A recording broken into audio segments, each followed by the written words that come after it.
Hello friends, welcome to Takshashila Law Academy. I am advocate Sneha Soni from Takshashila Law Academy. आज हम discuss करेंगे CrPC का paper. तो सीआरपीसी का पेपर अगर जब हम डिस्कस करते हैं तो पहले क्वेश्चन आया है, 3 साल का एग्जाम पेपर हम डिस्कस करेंगे। तो सबसे पहला क्वेश्चन है 2013 का देते हैं। तो ये डायरेक्ट क्वेश्चन पूछा था कि क्लासिफिकेशन ऑफ ऑफेंसेस कहाँ पे किया गया है। तो ये किया गया है शेड्यूल 1 में। शेड्यूल 1 में आपका जो क्लासिफिकेशन हुआ है, इट इज़ लाइक कि सबसे पहले आपका सेक्शन लिखा है, फिर उसके बाद आपके ऑफेंसेस हैं, कौन सा ऑफेंस है उस सेक्शन नंबर में। देन आपका आता है पनिशमेंट कितनी है। देन आता है कि वो कॉग्निजेबल इन नेचर है और it is a non cognizable. Then आता है कि बेलेबल है और it is non bailable. Then इसके बाद आता है by what court, by what trial court, कौन सी कोर्ट उसको ट्राई करेगी। इस तरह से हमारा शेड्यूल 1 में हमारा क्लासिफिकेशन ऑफ ऑफेंसेस है।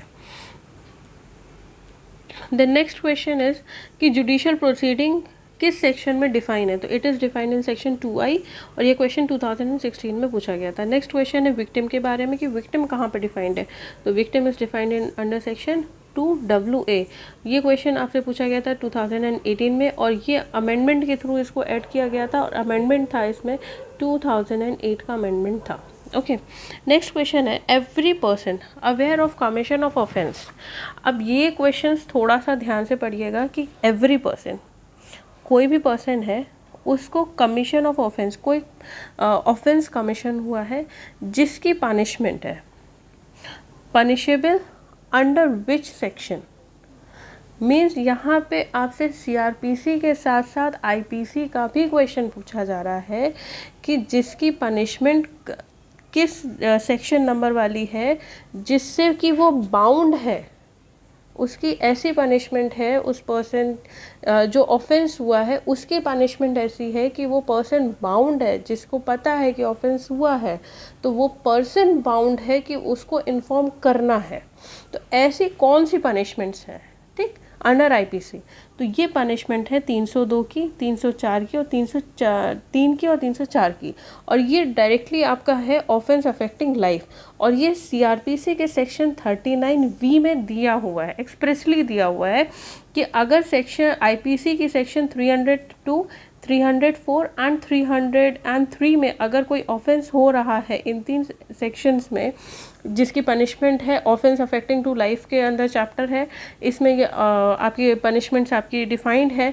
तो इसके अंडर अगर कोई चीज़ें हो रही हैं और पर्सन को पता है, अवेयर है कि ऐसा कुछ हुआ है, तो यहाँ पे सीआरपीसी का सेक्शन 39V आपका एप्लीकेबल होता है, जो बोलता है कि public to give information of certain offences. तो ये आपके सर्टेन ऑफेंसेस की पनिशमेंट है, इसके बारे में आपको बताना ही बताना है और ये क्वेश्चन आपसे 2018 में पूछा गया था। नेक्स्ट क्वेश्चन है it is mandatory to produce the person arrested before the magistrate within 24 hours of his arrest. ये सेक्शन आपका 57 बोलता है, क्वेश्चन 2018 में आपसे पूछा गया था। नेक्स्ट है what is the maximum amount of maintenance which can be ordered by a magistrate as a monthly allowance under section 125 of CRPC। इसका आंसर है नो लिमिट, क्योंकि ये कोर्ट का डिस्क्रिशन होता है कि कि उसको कितना मंथली अलाउंस उसको सेट करना है अकॉर्डिंग टू द पर्सन। और ये क्वेश्चन आपका 2016 में पूछा गया था। नेक्स्ट क्वेश्चन है इसकी किस केस में सुप्रीम कोर्ट ने गाइडलाइंस दी थी रिगार्डिंग अरेस्ट।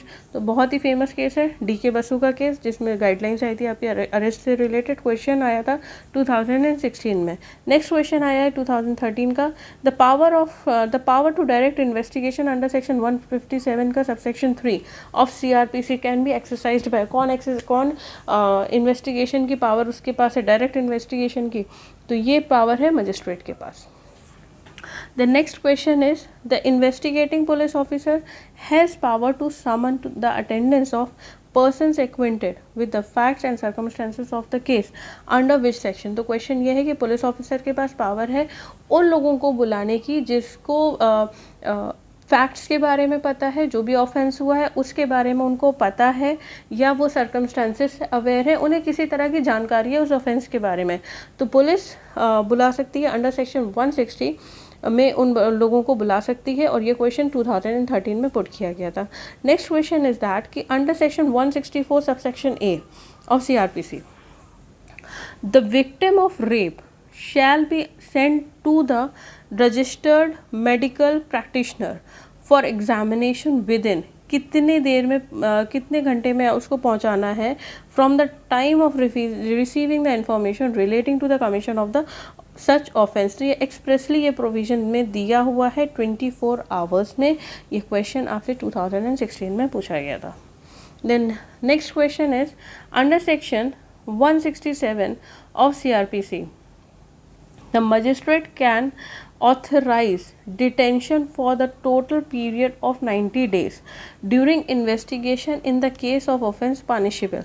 क्वेश्चन ये पूछ रहा है कि under section 167 of CRPC magistrate के पास अथॉरिटी है कि ऐसी कौन सी उसने ऑफेंस किया है जिसके लिए जो पनिशमेंट है वो जिसके लिए वो 90 डेज़ का वो डिटेंशन कर सकता है। ऐसी कौन सी पनिशमेंट है, क्योंकि पनिशमेंट को ही देख के डिटेंशन देखते हैं, तो पनिशमेंट होनी चाहिए इसकी या तो विथ डेथ होनी चाहिए या इम्प्रिजनमेंट फॉर लाइफ होना चाहिए या imprisonment for the term not less than 10 years. In conditions में वो अप्रॉक्सीमेटली डिटेंशन कर सकता है 90 डेज़ का, मजिस्ट्रेट ऑर्डर कर सकता है, उसके पास इतनी अथॉरिटी है। और ये आपका प्रोविज़न 167 प्रोविज़ो ए कि फर्स्ट उसमें दिया हुआ है, और ये डायरेक्ट क्वेश्चन आपसे 2018 में पूछा गया था। Next question is the period of limitation prescribed in the CRPC is not applicable to the offences under. अब यहाँ पे क्या है, ये थोड़ा सा ट्रिकी क्वेश्चन है। इसमें पूछा है कि CRPC का लिमिटेशन पीरियड किसके ऊपर एप्लीकेबल नहीं होता है। तो करेक्ट आंसर हम बता देते हैं, income tax, custom act and FEMA. अब ये आंसर है कहाँ से, ये आंसर आया है आपका the economic offences in applicability of limitation act 1974 में सब सेक्शन 2 में एक्सप्रेसली लिखा है कि ये चैप्टर आपका CRPC का अप्लाई नहीं करता है, और ये क्वेश्चन 2016 में पूछा गया था। देन विच सब section was or were inserted by the CRPC amendment act. यहाँ पे क्वेश्चन है कि 176 में कौन से आपके अमेंडमेंट हुए थे, कौन कौन से सेक्शंस ऐड हुए थे। तो it was section 176 of CRPC में 176 1A एंड 176 5 ऐड किए गए थे, और ये क्वेश्चन आपसे पूछा गया है 2016 में। नेक्स्ट क्वेश्चन है in a bailable offence the bail is granted as a matter of right. यहाँ पे बात की जा रही है bail is granted as a matter of right.